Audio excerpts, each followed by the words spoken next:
Autism is a complex neurological difference that can seem overwhelming, especially if you're new to the topic. But fear not.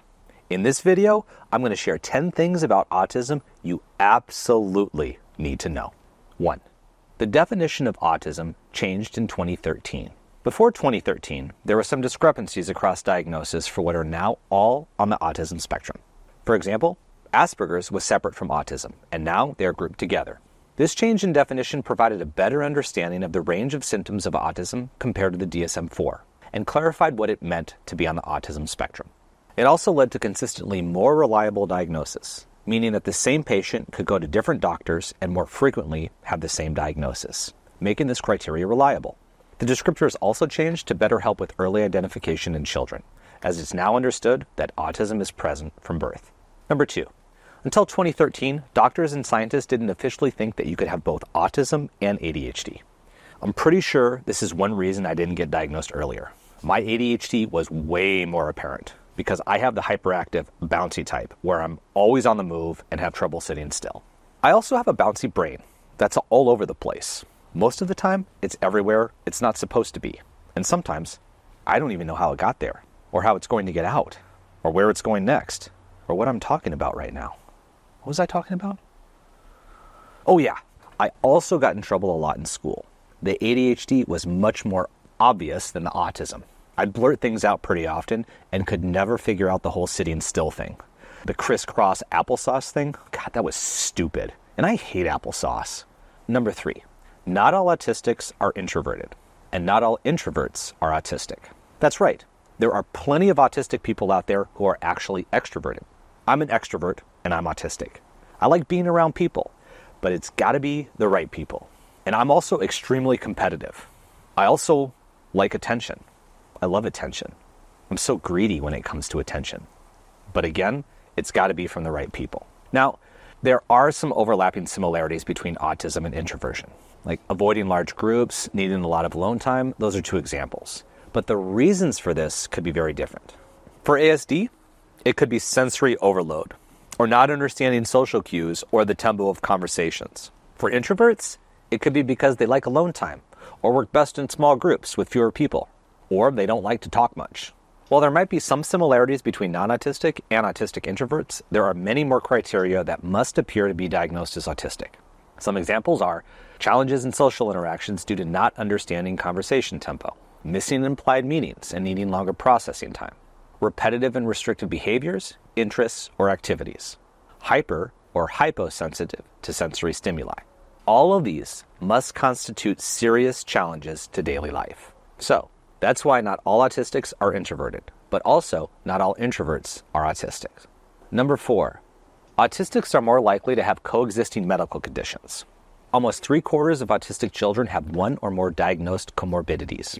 Some of the common ones include ADHD, OCD, anxiety, eating disorders, depression, sleep disorders, chronic fatigue, GI issues, food sensitivities, skin issues like psoriasis and eczema, chronic headaches, and muscle tension, just to name a few of the most common ones.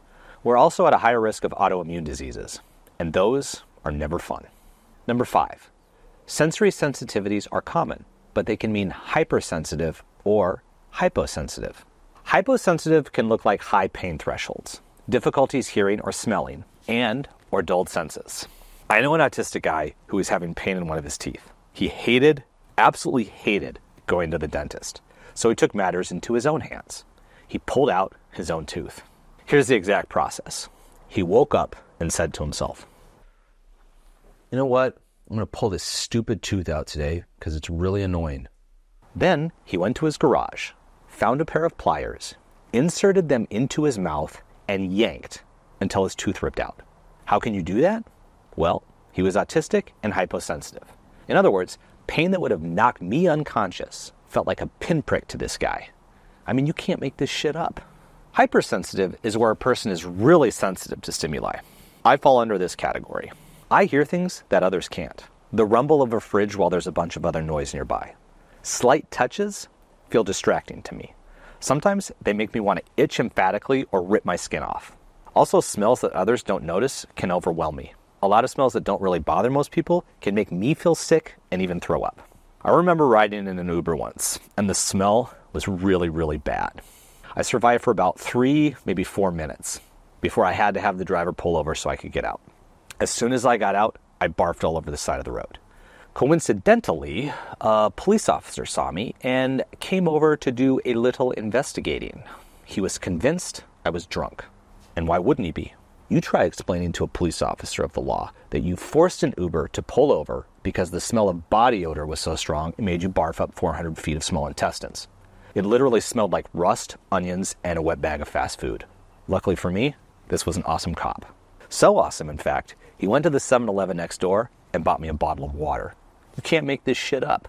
Officer, if you're watching this video, thank you. My stomach and I both thank you for your service. Number 6, stimming is a way of self-soothing that many autistics naturally do for both good and bad situations. A lot of people assume stimming is always a response to negative emotions, but not necessarily. It's just associated with overload and trying to self-soothe or self-regulate. When I'm excited, I'll stim. I rock. I'll go from the balls of my feet to the heels of my feet. Sometimes I really get into it and almost fall over. Debbie doesn't like it when I'm near a cliff overlooking some beautiful scenery because she's afraid I'll stim so hard I'll fall over the cliff. And that's not good because how would you explain that to the police?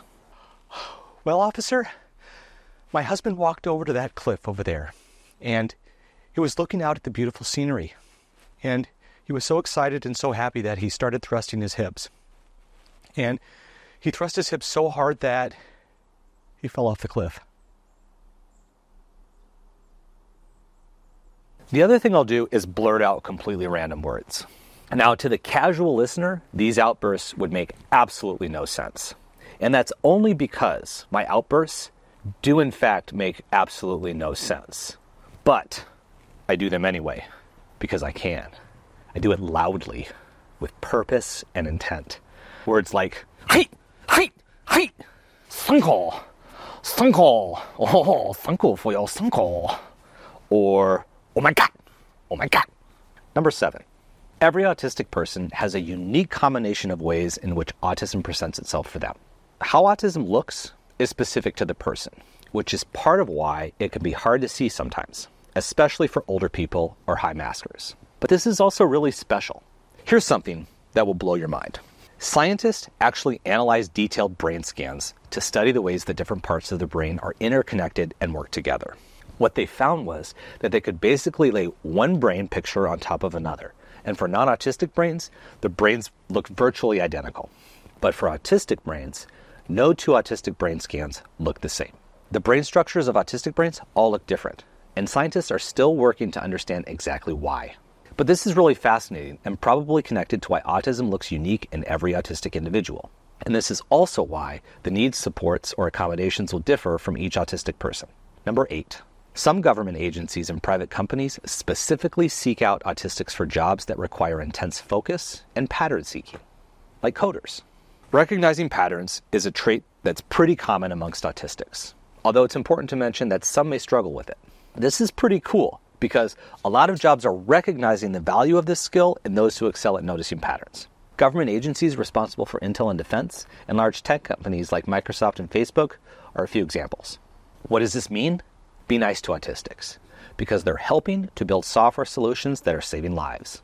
And they're on security teams that protect you from terrorist attacks.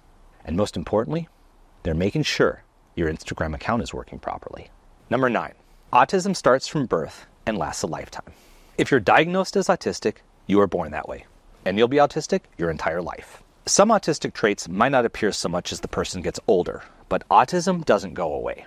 What many autistics do is learn to mask more and adapt to daily life, so the traits might not be quite so noticeable, unless, of course, you know what to look for. Number 10, autistic people can come from any background, gender, ethnicity, and socioeconomic group. We still don't know the cause of autism, but we do know it's everywhere, amongst all groups of people, and it's a vital part of human evolution. It's really important that you're here learning about autism, because chances are extremely high that you know someone who's autistic. You just might not realize it. They might not realize it either. Maybe it's because they're a little bit shy. Maybe it's because they had been a little bit too shy. I was once becoming a little bit too shy. What was I talking about? What would you add to this list? Share in the comments section. And as always, thanks for watching. I feel like there's a nose. I have a nose hair. What is the point of nose hair? God, but I didn't used to have nose hair. I just have this hair on my nose that's making it hard to focus. Why do you keep itching your nose? Oh, I've just got this really long, coarse, thick white hair in this nostril. Just one white one. It's really thick. It's in there. Itches. Better my nostril than my butt. Shouldn't have said that. Idiot! Idiot!